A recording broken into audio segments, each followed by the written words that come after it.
আইনের প্রশ্ন তুললেন, সেজন্য আমি ওটা দিচ্ছি। অসংখ্য ধন্যবাদ আপনাদেরকে জিনিসটা কভার করার জন্য। আপনি প্রতিনিয়ত সংবাদগুলো দিচ্ছেন, আমরা অত্যন্ত খুশি, অত্যন্ত আনন্দিত।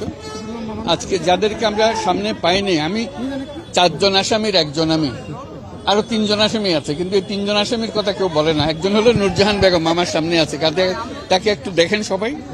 এই নূরজাহান বেগম এই জোবরা গ্রামে এই যে গ্রামীণ ব্যাংক শুরু হলো, ওনার হাত দিয়ে এটা শুরু হয়েছে। উনি চট্টগ্রাম বিশ্ববিদ্যালয়ের তখন ছাত্রী ছিলেন, আমি শিক্ষক ছিলাম, উনি বাংলা বিভাগের ছাত্রী। তাকে ভলান্টিয়ার হিসেবে সে এসেছিল, এই তার হাত দিয়ে জোবরা গ্রামে গ্রামীণ ব্যাংক প্রতিষ্ঠা, এই পুরো কাহিনী শুরু হলো। তিনি এবং তার স্বামী ছিল ব্রাঞ্চ ম্যানেজার, ওই যত আমরা ব্রাঞ্চ ম্যানেজার। সেই থেকে যত ঘটনা ঘটেছে গ্রামীণ ব্যাংকে, তার গোড়াতে উনি ছিলেন।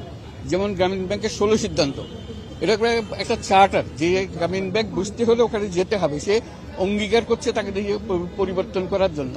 এই যৌতুক প্রথার বিরোধিতা করা, এর নেতৃত্বে সেটা হয়েছে সারা বাংলাদেশে, কিন্তু কেউ স্মরণ করে না। আজকে তাকে হাজিরা দিতে হইতেছে, দুঃখ এটা আমাদের। যে গ্রামে বাচ্চাদের যত্ন নেওয়া, তখনকার যে পরিস্থিতি ছিল, শিশুদের যে পরিস্থিতি ছিল, তাকে ভিটামিন এ নিয়ে আসা তার জন্য, যে যাতে করে সে রাতকানা রোগে না ভোগে। বাংলাদেশে তখন সর্বত্র হলো রাতকানা রোগ, সেটা এই 16 সিদ্ধান্তের প্রতিটি জিনিসের পেছনে উনি ছিলেন। আজকে তাকে আমরা আদালতে নিয়ে এসেছি এবং প্রতিবারই আসছেন। এবং গতবার যখন এসেছিলেন, তিনি বারবার জিজ্ঞেস করছিলেন জেলে আমি কি নিয়ে যাব, কি নিতে পারবো, নামাজের কাপড়টা নিতে পারবো না, ওষুধগুলো নিতে পারবো না। গতবার তিনি এসেছিলেন, তখন ওষুধ নিয়ে এসেছিলেন, যে হয়তো আদালত থেকে আমার চলে যেতে হবে। এই যে দুর্ভাগ্য আমাদের, যে সারা জীবন দিল এটার জন্য, তাকে আদালতে যাওয়ার জন্য, জেলখানায় যাওয়ার জন্য প্রস্তুতি নিয়ে আসতে হয়। আর আমার সঙ্গী আছেন আরেকজন শাহজাহান সাহেব, আমার সঙ্গে আছেন এদিকে শাহজাহান, উনিও গোড়ার থেকে গ্রামীণ ব্যাংকের, তিনি আরেকজন আসামি। আমরা যে উপস্থিত হলাম, তিনি হাঁটতে পারেন না, চলতে পারেন না, তাকে 6 তলা তাকে বহন করে উঠাতে হচ্ছে, নামাতে হচ্ছে। সেই হলো আমাদের শাস্তি। আপনি কি মনে করেন? আরেকজন হলো এইখানে দাঁড়িয়ে আছে আশরাফ। এই 4 জন, তো 4 জনকে আমরা চিনতে হবে, এটুকু ধৈর্য তো থাকতে হবে। আমরা এই আসামি, তাকে আমার সঙ্গে কথা বলবেন, ওদের সঙ্গে কথা বলবেন। এই আশরাফ, সে সদ্য একজন বুয়েট থেকে পাস করে, তাকে ধরে আমরা নিলাম, আমাদের ইঞ্জিনিয়ার লাগবে একজন, তুমি আসো। তো সে বুঝতেছিল না আমরা কি করি, কি করবে। তবে তাদের দায়িত্ব দিলাম। তখন গরিব মানুষের ঘরে কোনো বাড়ি ছিল না। আপনাদের সেসব দিনের কথা হয়তো আপনাদের স্মরণ নেই।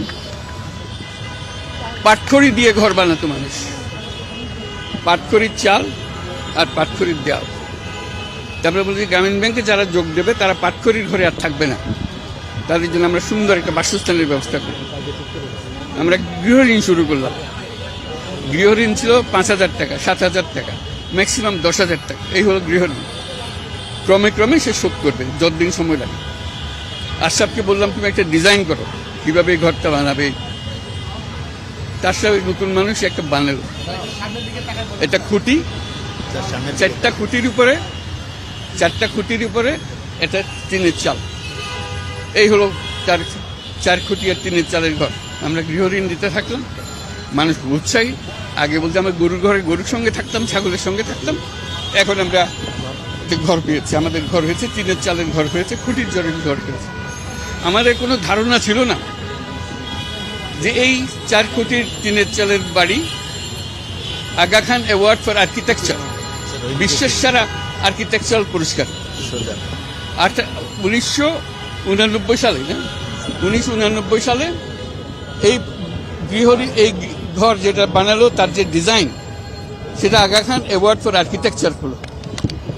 এবং সেই বছর 89 সালে বাংলাদেশের আরেকটি আর্কিটেকচার পুরস্কার পেয়েছিল, সেটা হলো লুই খানের পার্লামেন্ট, যেটা বিশ্বের সেরা আর্কিটেক্ট। কাজে সেই একই বছরে এদিকে লুই খান পুরস্কার পাচ্ছে আর এদিকে আশরাফ পুরস্কার পাচ্ছে। তাকেও এখানে আমরা হাজিরা দিচ্ছি, তাকে নিয়ে। তা আমাদের এই যে গ্রামীণ ব্যাংক তৈরি হলো, এটার মধ্যে কি আপনারা বলছেন, আমি বলছি না গ্রামীণ ব্যাংকটা ছিল আমাদের একটা স্বপ্ন, যে আমরা পৃথিবীকে বদলাতে চাই, দারিদ্র্যকে মুছে ফেলতে চাই। এটি ছিল আমাদের স্বপ্ন। সেই স্বপ্ন বাস্তবায়নে আমরা পেছনে লেগেছিলাম। আমরা জানি না ভবিষ্যতে আমাদের কি হবে না হবে, আমাদের কোনোই জানা ছিল না। আমরা গিয়েছি, প্রতিটি খুঁটিনাটি দেখে দেখে আমরা এগিয়ে যাবার চেষ্টা করেছি। ফলে এরকম হলো, গ্রামীণ ব্যাংক আস্তে আস্তে প্রসারিত হলো।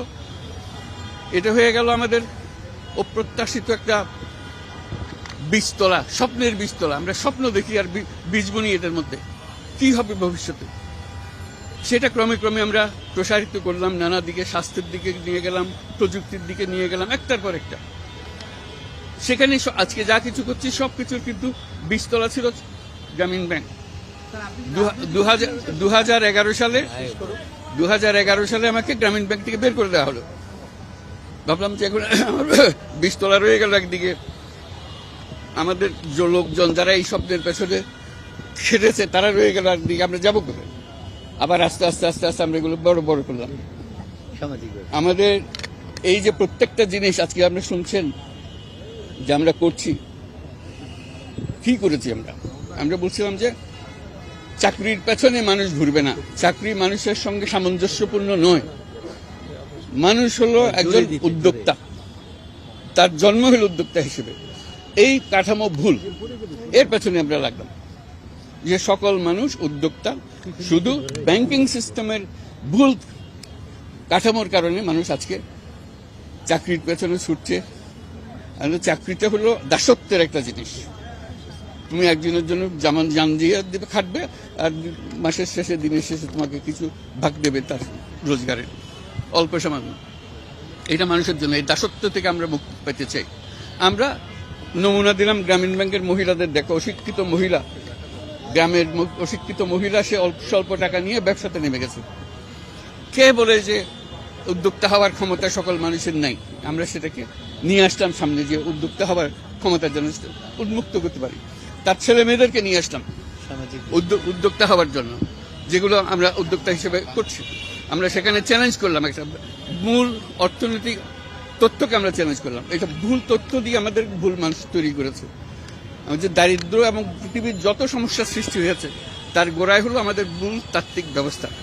সেটার পেছনে আমরা লাগলাম, আমরা স্বপ্ন দেখলাম, আমরা একটা ইমাজিনেশনকে গুরুত্ব দিলাম। ইমাজিনেশনকে বললাম যে এটাই হলো মানুষের মূল শক্তি, ইমাজিনেশন না হলে কিছু হবে না। তা আমরা যেটার পেছনে ছুটি, আমরা ইমাজিন করতেছি, স্বপ্ন দেখতেছি, সেটার পেছনে ছুটি, যে এটা করা যাবে না কেন, একটা সাহস নিয়ে এর পেছনে দাঁড়ায়। এটাই হলো আমাদের পুরোপুরি শক্তি। যার কারণে আমরা তার তাত্ত্বিক ব্যবস্থার মধ্যে তার মূল কাঠামো, ব্যবসার যে সমস্যা, ব্যবসা হলো মুনাফার সর্বোচ্চকরণ হলো ব্যবসা।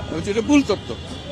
মানুষ এমন না যে মুনাফার নেশায় মুখ ছুড়ে যাবে, তাকে ভুল দিকে দেওয়া হয়েছে। তাকে এই ড্রাগ, মুনাফার ড্রাগ তার মধ্যে ঢুকিয়ে দেওয়া হয়েছে। কাজে আমরা মূল মানুষকে আবিষ্কার করতে চাই। যে মূল মানুষ, সে মানুষের উপকার করতে চায়, তার ভেতরে এটা আছে, সেটাকে উন্মুক্ত করার জন্য ব্যবসাকে নতুন কাঠামোতে আনতে হবে। তখন আমরা করলাম সামাজিক ব্যবসা। সেই সামাজিক ব্যবসার পেছনে গেলাম, একটার পর একটা আসতে আরম্ভ করলো সামাজিক ব্যবসা। আজকে সেই সামাজিক ব্যবসাকে আমরা ব্যবসার খাতিরে, শিক্ষার খাতিরে, আমরা বলি শিক্ষা ব্যবস্থাটাও একটা চিন্তার কারাগার, চিন্তাকে মুক্ত করার আবদ্ধ করে রেখেছে। যেগুলো চালু আছে, যেগুলো আমাদের সমস্যার সৃষ্টি করছে, সেগুলোকে আমরা বারে বারে নিয়ে আসছি। সে কারাগার থেকে মুক্তি পাওয়ার জন্য আমরা বললাম শিক্ষা ব্যবস্থাকে সম্পূর্ণরূপে পাল্টে ফেলতে হবে। সেখানে মানুষ চাকরির জন্য লেখাপড়া করবে না, উদ্যোক্তা হওয়ার জন্য লেখাপড়া করবে। ব্যাংকিং সিস্টেম বদলিয়ে দিতে হবে, যাতে করে মানুষ উদ্যোক্তা হতে পারে। যে উদ্যোক্তা হতে হলে টাকা প্রয়োজন, যেটা ইনভেস্টমেন্টের যে প্রয়োজন, সেটা আর্থিক ব্যবস্থা থেকে আসতে হবে, তাহলে মানুষ উদ্যোক্তা হতে পারবে। উদ্যোক্তা হওয়ার জন্য প্রাথমিক যে দায়িত্ব, সেটা করা। এগুলোর পেছনে আমরা যে ব্যবসাকে বললাম যে ব্যবসা মুনাফার পেছনে ছুটবে না, ব্যবসার সামাজিক সমস্যার সমাধানের পেছনে ছুটবে, সেটা ক্রমে আমরা নাম দিলাম সামাজিক ব্যবসা। এটা আস্তে আস্তে ক্রমে প্রসারিত হতে আরম্ভ করলো। প্রথম মনে করতো যে এটা ওদের পাগলামি, এটা হবে না করে। আমার প্রত্যাশা হচ্ছে আমরা নতুন পৃথিবী গড়ব, আমরা 3-0 পৃথিবী করব। 3-0 ওয়ার্ল্ড, এটা হলো আমাদের স্বপ্ন। এগুলো ছোটখাটো জিনিস, কি কার শাস্তি দেবে, কি দেবে, এগুলো নিয়ে আমাদের অত মাথা ব্যথা নেই। দিলে আচ্ছা, একটা জিনিস আপনাদেরকে একটু পরিষ্কার করি, এটা আমার বলা দরকার। সরকার বারবার বলতেছে, সকল পর্যায় থেকে বলছে যে এই মামলাটা সরকার করে নাই। আপনারা তো সাক্ষী, আপনারা তো কিছু বলছেন না। এটাকে সরকার করলো নাকি শ্রমিক করলো, এটা কি বলেন, আমার একটা জবাবটা দেন। বলছি না, এটা তো আপনার- না না, যেভাবে ওইটা প্রচার হচ্ছে সেভাবে তো আপনার এতগুলো লোক আছেন, বলতে পারেন এটা মিথ্যা। বলেছি যে যাক, এটা বলেন, আবারও বলেন যেটা মিথ্যা কথা, এটা ঠিক না। এটা কলকারখানা অধিদপ্তর, সরকারের অধিদপ্তর, সেটাই করেছে। শ্রমিকরা করেন, শ্রমিকের মধ্যে কিছুর মধ্যে নাই। আমরা 3-0 পৃথিবী করতে চাই, যেখানে নেট কার্বন এমিশন 0, এই যে কারণে আমরা এনভায়রনমেন্টাল ক্রাইসিসের মধ্যে 0। তারপরে হলো যে 0 পভার্টি, 0 সবাই বলে দিচ্ছে আমাকে, 0 আনএমপ্লয়মেন্ট। আর একটা হলো যে আমরা ওয়েলথ কনসেন্ট্রেশন, সমস্ত সম্পদ মালিক উপর দিকে হচ্ছে, নিচের মানুষ বঞ্চিত হয়ে যাচ্ছে। সম্পদ একদিকে ছোটে, সেটা হলো বড় লোকের পেছনে। সমস্ত প্রতিষ্ঠান, আইন, সমস্ত নীতি নির্ধারণ, স্ট্রাকচার, সবকিছুর কারণে সৃষ্টি হয়েছে। আমরা এটা থেকে বেরিয়ে আসতেছি। কাজে আমরা সেই 3-0 সে পৃথিবী করতে চাই, সেটা আমাদের কমিটমেন্ট। কাজে আমরা চাই যে আমাদের যারা এটার পেছনে আছি সেটা যাতে, আর আমাদের বয়সও তো বেশি নাই, আমরা আর অল্প কয়েকদিন সময় আছি। এই সময়ের মধ্যে যতটুকু করতে পারি, আমাদের সবার বয়স একটু শুনছেন না, বেশি দিন আর যাবার সুযোগ, এই সুযোগের মধ্যে আমরা যা করে যেতে পারি, যার কারণে আমরা 3-0 ক্লাব, তরুণরাই হলো ভবিষ্যৎ, তারা এই পৃথিবী গড়বে। তো তাদের সামনে স্বপ্নটা কি? 3-0 ক্লাব দিয়ে শুরু হোক, 5 জন তরুণ মিলে 3-0 ক্লাব গঠন করে। আমরা গত 1.5 বছর আগে শুরু করেছি, এখন 3000-এরও বেশি 3-0 ক্লাব পৃথিবীর 35টা দেশে সৃষ্টি হয়েছে, যাতে করে তারাই এই 3-0 পৃথিবী করতে পারে। আপনারা সাংবাদিক, আপনারা সব তথ্য সংগ্রহ করেন, আমার মুখ থেকে শুনতে হবে তো কোনো কথা নেই। আপনাদের তো দায়িত্ব, কারা বিদেশে কে কি বলছে, কারা কি করছে, আপনারা কি করছেন, কে কি বলছে, তারা বলবে। এ পর্যন্ত দিলাম, আমরা একটা স্বপ্নের পেছনে ছুটেছি, এই স্বপ্নের মধ্যে পড়ে গিয়ে কারো বিরক্তি ভাজন হয়েছি। কেন তো আমি বলতে পারবো না, ঠিক মামলাটা কি সেটা বলতে পারবেন, কি হচ্ছে সেটা বলবে, কেন করেছে সেটা তো আমরা আশা করি পারবে না, যে কয়দিন সময় আছে যাতে কাজগুলো। আমাদের সামনে অসম্পূর্ণ কাজ অনেক, আমরা দেখছি যে পৃথিবীব্যাপী তার একটা বড় রকমের সমর্থন আসছে, যে তারা তরুণরা আসছে, বিশ্ববিদ্যালয়গুলো এগিয়ে আসছে। এখন 107টা বিশ্ববিদ্যালয়ে ইউনুস সোশ্যাল বিজনেস সেন্টার সৃষ্টি করা হয়েছে।